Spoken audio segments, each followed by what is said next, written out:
आता तुम्ही जर मिठाचं पाणी घेतलं आणि त्याला गरम केलं म्हणजे त्याचं बाष्पीभवन केलं तर फक्त पाण्याची वाफ होते, मिठाची नाही. मिठाचं प्रमाण तेवढंच राहतं.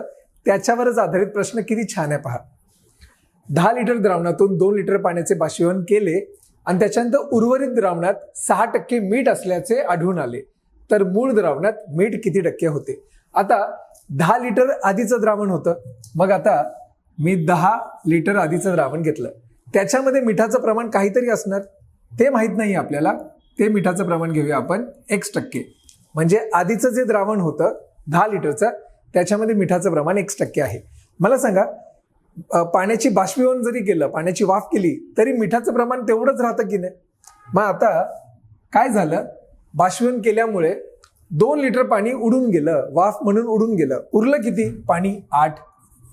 आणि त्याच्यामध्ये मिठाचं प्रमाण 6% असं म्हटलंय, म्हणजे इथे मी 6% लिहिलं. लक्षात येतंय? आपल्याला हे x काढायचंय. आता x किती होणार सांगा. x बरोबर इथे 8 संग 48 आणि हे 10 इथे खाली जाणार. 48 भागिले 10 म्हणजेच किती? 4.8%, जे आहे आपलं ऑप्शन क्रमांक 4 आहे की नाही. सिंपल सांगा. म्हणजे प्रश्न पाहायला किती अवघड वाटतो बघा, पण असतो अतिशय सोपा. अशाच मजेशीर आणि चांगल्या मॅथ्सच्या व्हिडिओसाठी आमच्या चॅनलला आजच सबस्क्राईब करा.